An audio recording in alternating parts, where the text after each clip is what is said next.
Mopare Training Academy. So very good morning to all guys. எல்லாருமே கரெக்ட்டா coffee with ஹரிஷ்ல காலைங்க present ஆயிட்டு இருப்பீங்க. So each and every person present பண்ண இருக்கவங்களுக்கு very good morning.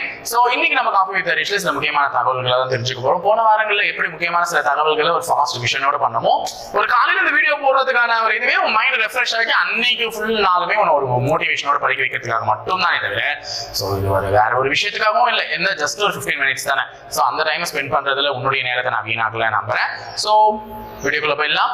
So முதல்ல இன்னைக்கு பார்க்க போறது விட்டமின்களும் விட்டமின் குறைபாட்டு நோய்களையும் சார்ந்த ஒரு சில விஷயங்கள். சோ இத இந்த விட்டமின் குறைபாட்டினால் ஏற்படும் நோய் என்னன்னு நம்ம கேட்கலாம். இல்லனா இந்த நோயோட பேரை கொடுத்துட்டு அது எந்த விட்டமின் குறைபாட்டினால் ஏற்படுதுன்னு கேட்கலாம். சோ ரெண்டு பக்கமுமே நமக்கு நல்லா தெரிஞ்சிருக்கணும். அப்ப மட்டும் தான் நம்மளால பதிலே சொல்ல முடியும். சோ நான் இதுல எதுக்கு ஃபர்ஸ்ட் விட்டமின் பி பத்தி எழுதி போட்டேன்னா விட்டமின் பி ல தான் நிறைய கிளாசிஃபிகேஷன் இருக்கு. அதுல தான் நிறைய நோய் சார்ந்த விஷயங்களுமே இருக்கு. சோ ஃபர்ஸ்ட் விட்டமின் பி பத்தி நிறைய தெரிஞ்சுக்கிட்டா மட்டும் தான் உன்னால அடுத்து விட்டமின் ஏ எல்லாம் ஈஸியா சொல்லிடுவேன். ஓகேவா? சோ நம்ம போயிடலாமா? ஃபர்ஸ்ட் விட்டமின் B1 நாம பெரும்பாலும் கேள்விப்பட்டது விட்டமின் பி கான டெஃபிஷியன்சி டிசீசஸா பார்த்தது பெரிபெரி தான்.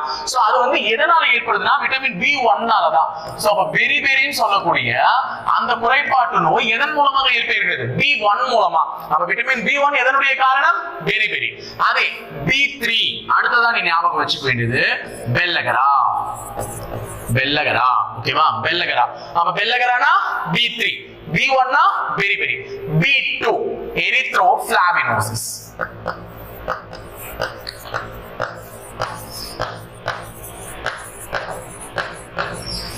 எரித்ரோஃப்ளாவினோசிஸ் அப்படின்றது விட்டமின் B2 கான எரித்ரோஃப்ளாவினோசிஸ் சொல்லுவாங்க. அது விட்டமின் B2 குறைபாட்டிற்கான நோய்.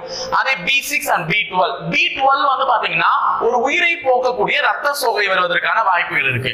உயிரை போக்கக்கூடிய ரத்த சோகை ஏற்படுவதற்கான வாய்ப்புகள். எது காரணம்? Vitamin B12. ஓகேவா? 12 மணி ஆச்சுன்னா பேய் அடிச்சுன்னா என்ன இருக்கும்? உயிரே போயிடும். ரத்த சோகை, ரத்தம் கட்டி உயிர் சாவ. அப்போ விட்டமின் B12ன்றது 12 மணி பேய் ஞாபகம் வச்சுக்கோங்க. ஆல்ரெடி நான் இதுக்கு சைனோகோபாலமைன் அப்படின்னு சொல்லிட்டு ஒரு பேயை வச்சுதான் ஒரு க்ளூவே கொடுத்திருப்பேன். அதோட கெமிக்கல் வேதியியல் பெயரை ஞாபகம் வச்சுக்கிறதுக்கு கோபாலே அப்படின்னு சொல்லிட்டு 12 மணி பேய் பாப்பான்னு சொல்லிட்டு. சோ B12 நாலே உயிரை போக்கக்கூடிய ரத்த சோகை. and then vitamin B6. So இந்த விட்டமின் B3 எதுக்கு சொல்லிட்டேன்? பெல்லகரா சொல்லிட்டேன். Vitamin B6 டெர்மாடிடிட்ஸ். ஓகேவா? டெர்மாடிடிட்ஸ். சோ மாடி வீடு கட்டியிருப்பாங்க, 6 மாடி வீடு கட்டினாங்க அப்படின்ற மாதிரி ஞாபகம் வச்சுக்கோங்க. அப்ப இந்த விட்டமின் பி குறைபாட்டு நோய்கள் மிக மிக அவசியம். B1 எதுக்கு? பெரிபெரி. நம்ம நார்மலாவே B நாலே பெரிபெரின்னு பார்த்துட்டோம். அதுல B1 தான் பெரிபெரி, B3 னா பெல்லகரா, அதே மாதிரி B2 னா எரித்ரோஃப்ளாவினோசிஸ், அடுத்து B6 னா டெர்மாடிடிட்ஸ், B12 னா உயிரை போக்கக்கூடிய ரத்த சோகை. சோ அடுத்த விஷயங்கள் விட்டமின் A மற்றும் C, D, E, K இது எல்லாருக்குமே தெரியும். விட்டமின் E என்னது? மலட்டுத்தன்மை. எல்லாருமே சொல்லுவீங்க. மலட்டுத்தன்மைக்கான குறைபாட்டு நோய் என்னது? Vitamin E. ஓகேவா? விட்டமின் D எதுக்குன்னு கேட்டாங்கன்னா எல்லாருமே இந்த நேரத்துக்கு படிச்சு வச்சிருப்பீங்கல்ல, ரிக்கெட்ஸ். விட்டமின் C எதுக்குன்னு கேட்டாங்கன்னா ஸ்கர்வி. விட்டமின் A மாலைக்கண் நோய், நைட் பிளைண்ட்னஸ் அப்படின்னு சொல்லிட்டு இங்கிலீஷ்ல சொல்லுவீங்க. ஆனா அதுக்கும் பேர் கேட்டாங்கன்னா நிக்டலோபியா. தமிழ்ல தெளிவா சொல்ல போனா மாலைக்கண் நோய், நைட் பிளைண்ட்னஸ் அப்படின்னு சொல்லுவாங்க. அப்ப நிக்டலோபியானும் கொடுத்திருப்பாங்க. அப்ப நிக்டலோபியானா எந்த விட்டமின் குறைபாட்டால் ஏற்படுகிறதுனா A விட்டமின் குறைபாட்டால். விட்டமின் C அப்படின்னா என்னன்னு பாத்தீங்கன்னா ஸ்கர்வி. D ரிக்கெட்ஸ், E மலட்டுத்தன்மை. K விட்டமின் K என்னன்னா ரத்தம் உறையாமை. ஓகேவா? ரத்தம் உறையாம போயிட்டே இருக்கும். சோ ரத்தம் உறையாமைக்கான முக்கியமான காரணிகளாக இருப்பது என்னன்னு பாத்தீங்கன்னா விட்டமின் K. பிளட் கிளாட் ஆகாது. சோ ஒரு வெட்டிட்டீங்கன்னா ரத்தம் போயிட்டே இருக்கும். ரத்தம் போயிட்டே இருந்துச்சுன்னா உடல்ல இருந்து ரத்தம் முழுசா வெளியே போயிடுச்சுன்னா கண்டிப்பா ஒரு மனிதன் உயிரோட இருப்பதற்கான வாய்ப்புகளே இல்லை. சோ இதெல்லாம் தான் விட்டமின்கள் குறைபாடுகளால் ஏற்படக்கூடிய நோய். அப்ப விட்டமின் குறைபாடுகளால் ஏற்படக்கூடியது பார்த்துட்டோம். இன்னொரு புரத குறைபாடுகளாலையும் 2 நோய்கள் ஏற்படும். ஒன்று மராஸ்மஸ், இன்னொன்னு என்னது? குவாஷியோகர். சோ இதுமே அடிஷனல் பாயிண்ட்ஸ் தான், தெரிஞ்சு வச்சுக்கோங்க. இது புரோட்டீன் டெஃபிஷியன்சி. சாரி, ஆமா, புரோட்டீன் டெஃபிஷியன்சினால ஏற்படக்கூடியது என்னன்னு பாத்தீங்கன்னா புரத குறைபாட்டால நமக்கு ஏற்படக்கூடியது ஒன்னு மராஸ்மஸ், இன்னொன்னு என்னது? குவாஷியோகர். சோ இந்த 2 நோயுமே தெரிஞ்சு வச்சுக்கோங்க. அடிஷனல் பாயிண்ட்ஸ் நமக்கு எக்ஸாம் பாயிண்ட் ஆஃப் வியூல நிறையவே யூஸ் ஆகும். சோ அப்ப நமக்கு விட்டமின் பி ல பாத்தீங்கன்னா 1, 2, 3, 6 12 இவ்வளவுதான் இருக்கு. 1 நால எது ஏற்படும் சொன்னா பெரிபெரி, 2 நால எரித்ரோஃபிளாவினோசிஸ், அடுத்தது 3 நால பெல்லகரா, விட்டமின் 6 நால மாடி, 6 மாடின்னுவாங்க, சோ டெர்மாடிட்ஸ். அடுத்து விட்டமின் B12 வந்து பாத்தீங்கன்னா ரத்த முறை, அதாவது உயிரை போகக்கூடிய ரத்த சோகை. அதே மாதிரி விட்டமின் A கண்ணு தெரியாது, ஏ கண்ணு தெரியாதுடா அப்படின்ற மாதிரி சொல்ற மாதிரி நைட் இரவு குருடு, அந்த நைட் மாலைக்கண் நோய்னு சொல்லுவாங்க, நிக்டலோபியா. அடுத்தது விட்டமின் C வந்து பாத்தீங்கன்னா ஸ்கர்வி, எல்லாருக்குமே தெரிஞ்ச ஒரு விஷயம் தான். D வந்து ரிக்கெட்ஸ், E வந்து மலட்டுத்தன்மை, K வந்து பாத்தீங்கன்னா ரத்தத்தை உறையாம போயிட்டு இருக்கக்கூடியது. அடுத்தது வந்து நீங்க இனப்பெருக்க மண்டலம், ரீப்ரொடக்ஷன் சிஸ்டம் வந்து வந்தீங்கன்னா அந்த ரீப்ரொடக்டிவ் சிஸ்டத்துல இருக்கக்கூடிய முக்கியமான சில விஷயங்கள், இந்த 4 விஷயங்களையுமே மெயின் பாயிண்டா வந்து ஒரு அடிக்கோடிட்டு நமக்கு கேட்கறதுக்கான வாய்ப்புகள் இருக்கு. அதுல என்னன்னு பாத்தீங்கன்னா ஆண் பாலின ஹார்மோனையும் பெண் பாலின ஹார்மோன்களுடைய பெயர்களையும் நமக்கு கேட்பாங்க. அப்ப ஆண் பாலின ஹார்மோன்கள் என்னன்னு சொல்லுவாங்கன்னா டெஸ்டோஸ்டிரின், ஓகேவா, டெஸ்டோஸ்டிரின். பெண் பாலின ஹார்மோன்கள் என்னன்னு சொல்லுவாங்க ஈஸ்ட்ரோஜன் மற்றும் ப்ரோஜெஸ்டிரான் அப்படின்னு சொல்லுவாங்க, ப்ரோஜெஸ்டிரான் மற்றும் ஈஸ்ட்ரோஜன் அப்படின்னு சொல்லுவாங்க.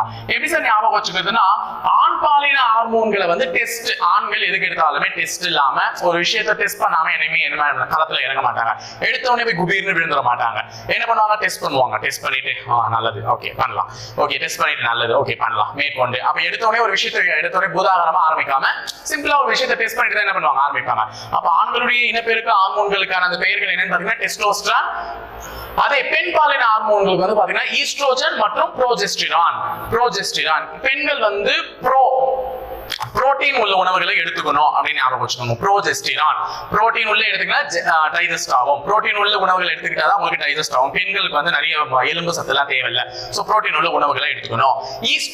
ஈஸ்ட்ரோஜன் ஓகேவா, ஈஸ்ட் அப்படின்னு என்னது, பெண்கள் காலையில் எழுந்தோடனே சூரிய உதயம் கிழக்கு பார்த்து சாமி கும்பிடுவாங்க, ஈஸ்ட் அப்படின்னு ஞாபகம் வச்சுக்கோங்க. அப்ப பெண் பாலின ஹார்மோன்கள் வந்து ஈஸ்ட்ரோஜன் ப்ரோஜெஸ்டிரான் ஞாபகம் வச்சுக்கோங்க. அப்ப ஆண் பாலின ஹார்மோன்கள் கேட்டா டெஸ்டிரான். ஆண்கள் வந்து எந்த டெஸ்ட்டுமே இல்லாம என்ன பண்ண மாட்டாங்க, ஒரு விஷயத்தை அப்ரூவ் பண்ண மாட்டாங்க, டெஸ்டோஸ்டிரான். அதே பெண் பாலின ஹார்மோன்கள் கேட்டா ஈஸ்ட்ரோஜன் சொல்லலாம் இல்ல ப்ரோஜெஸ்டிரான் சொல்லலாம். பெண்கள் புரோட்டீன் உள்ள உணவுகள் எடுத்துக்கணும், இல்லைன்னா காலையில சூரியன் உதிக்கும் திசையை பார்த்து வணங்குவாங்க, ஈஸ்ட் அப்படின்னு ஞாபகம் வச்சுக்கலாம். அடுத்தது ஆணின் உடம்பில் இருக்கக்கூடிய மிக சிறிய செல்லும் பெண்ணின் உடலில் இருக்கக்கூடிய மிக சிறிய செல்லை பத்தி கேட்பாங்க. அப்ப ஆணின் உடலில் இருக்கக்கூடிய மிகச்சிறிய செல் எதுனா விந்தணு, ஓகேவா, ஆணினுடைய விந்தணு. இதே பெண்ணின் உடலில் உள்ள மிகச்சிறிய செல் எதுன்னு கேட்டாங்கன்னா கருமுட்டை. சோ இது ரெண்டுமே நீங்க மனப்பாடம் பண்ணி வச்சுட்டு இருப்பீங்க, ஓகேவா. அப்ப இனப்பெருக்க மண்டலத்துல இருந்து இந்த ஒரு முக்கியமான 4 தகவல்களை பார்த்தோம். ஒன்னு ஹார்மோன்கள், ஆணுடைய ஹார்மோன்கள், பெண்ணுடைய ஹார்மோன்கள். ஆணுக்குனா டெஸ்ட், பெண்களுக்குனா புரோட்டீன் பிளஸ் ஈஸ்ட், ஓகேவா. அது 2 வார்த்தை ஞாபகம் வச்சுக்கோங்க. இதே வந்து மிகச்சிறிய செல் ஆணுக்கு கேட்டாங்கன்னா விந்தணு, பெண்களுக்கு கேட்டாங்கன்னா கருமுட்டை. அடுத்தது நீ பார்க்க வேண்டியது தொல்லியல் ஆய்விடங்களை பத்தி பார்க்க போறீங்க. சோ முக்கியமான சில தொல்லியல் ஆய்விடங்கள் எந்த மாவட்டங்களில் அமைந்துள்ளது அப்படின்ற மாதிரி நமக்கு சில क्वेश्चंसமே என்ன பண்ணுவாங்க, கூற்றுகள்லயும் வைக்கிறதுக்கான வாய்ப்புகள் இருக்கு. சோ இதுல நான் நிறைய விஷயங்களை சொல்றேன். ஃபர்ஸ்ட் பையம்பள்ளி அதை நான் வந்து சொல்லிடுறேன் ஃபர்ஸ்ட், ஏன்னா எங்க மாவட்டம் இல்ல, வேலூர், ஓகேவா. பையம்பள்ளி எங்க இருக்கு, வேலூர் மாவட்டத்துல இருக்கு. சோ பையம்பள்ளி அப்படின்னாலே இப்ப முப்படை பயிற்சி மையம் பள்ளி எங்க இருக்கு, முப்படை பயிற்சி மையம் பள்ளி பையம்பள்ளி அப்படின்னு ஞாபகம் வச்சுக்கணும், வேலூர். சோ முப்படை பயிற்சி மையத்துக்கு வரணும், நீங்க வேலூருக்கு வருவீங்க, ஐயோ கத்துக்கணும், இந்த சேனலை பாக்குறோம் அப்படின்னு கத்துக்கணும்னா சோ பையம்பள்ளி அப்படின்னாலே எங்க இருக்கு, வேலூர். பைய தூக்கிட்டு நம்ம பள்ளிக்கு போவோம், அது எங்க இருக்கு, முப்படை பயிற்சி மையம் பள்ளி காவலர் ஆகிறதுக்குன்னா வேலூர்ல இருக்கு அப்படின்ற மாதிரி ஞாபகம் வச்சுக்கோங்க. அடுத்தது கொடுமணல், மணலை கொடு தான் என்ன பண்ணுவேன், நான் ரோடு போடுவேன். சோ அப்போ ஈரோடு. கொடுமணல் எங்க இருக்கு, ஈரோடு. மணலை கொடுத்தா நான் ரோடு போடுவேன். அப்ப கொடுமணல் தொல்லியல் ஆய்விடம் எங்க இருக்குது, ஈரோட்ல இருக்கு. இதே பொருந்தல் அப்படின்னா திண்டுக்கல்ல இருக்கு. எங்கது, திண்டுக்கல். சோ திண்டுக்கலுக்கு எதுமா ஃபேமஸ், திண்டுக்கலுக்கு பூட்டு சார். பூட்டுக்கு சாவி கரெக்டா பொருந்தணும், பூட்டுக்கு சாவி கரெக்டா பொருந்தினாதான் நம்மளால என்ன பண்ண முடியும், திறக்கவே முடியும். அப்ப பொருந்தல்னு கேட்டா அது எந்த மாவட்டத்துல இருக்கு, திண்டுக்கல்ல இருக்கு. அப்ப திண்டுக்கல்னாலே சாவி கரெக்டா பொருந்தணும். அப்ப பொருந்தல் தொல்லியல் ஆய்விடம் இருக்கக்கூடியது திண்டுக்கல். கீழடி, எப்படி வற்றாத நதி கங்கை வந்து மேல இருக்கோ வடக்குல இருக்கோ, கீழடியில அதே மாதிரி ஒரு கங்கை நமக்கு தேவை. சோ கங்கைன்னு இருக்க வேண்டிய சிவகங்கை, சிவன் தலையில இருக்கக்கூடிய கங்கை தான் நமக்கு அருள் புரியணும். சோ ஆன்சர் கீழடினா சிவகங்கை. மேலடி, வடக்கு மேலடியில சிவகங்கை, அங்க கங்கை நதி இருக்கு. கீழடினா சிவகங்கை, கங்கை சிவன் தலையில இருக்கிறது.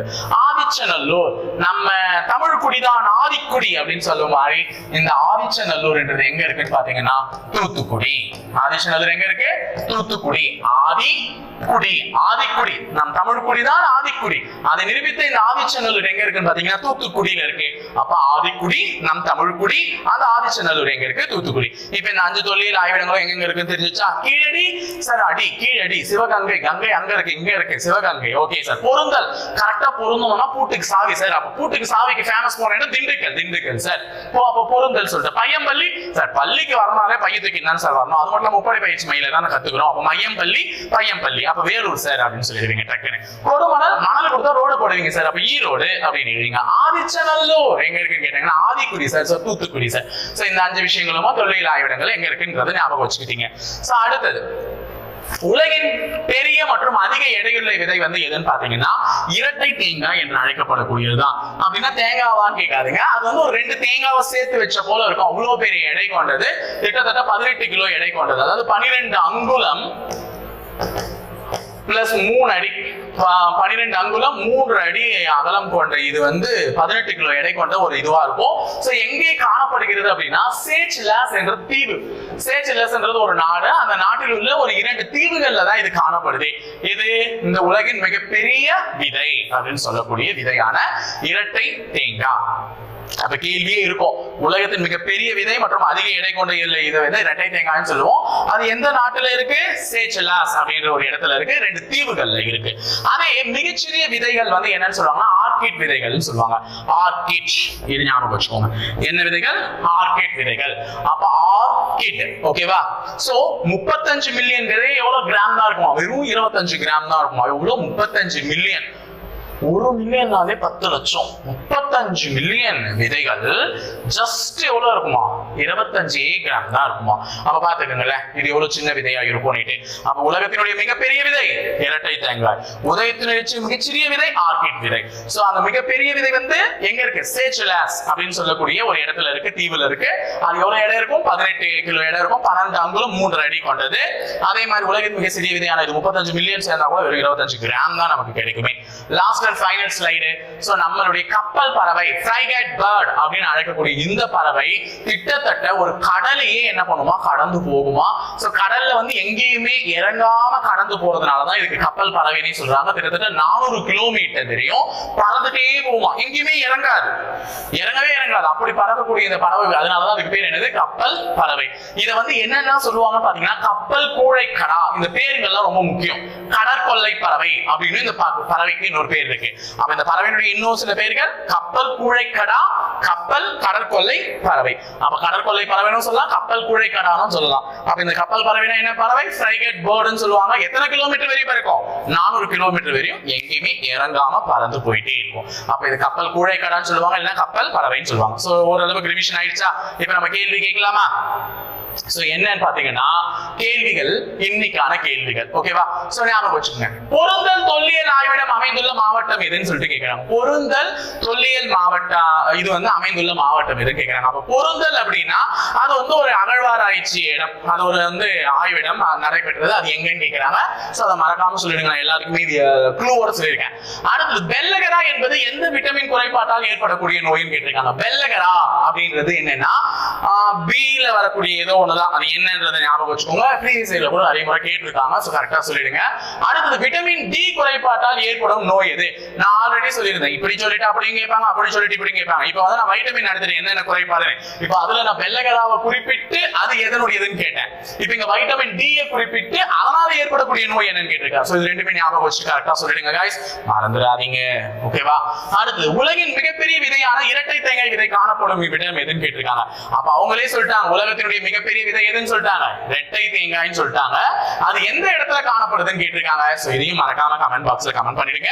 அடுத்தது ஆண் பாலின ஹார்மோன்கள் எவ்வாறு அழைக்கப்படுகிறது? சோ நான் சொல்லிட்டேன், ஆண் பாலின ஹார்மோன்களுக்கும் சொல்லிட்டேன், பெண் பாலின ஹார்மோன்களுக்கும் சொல்லிட்டேன்.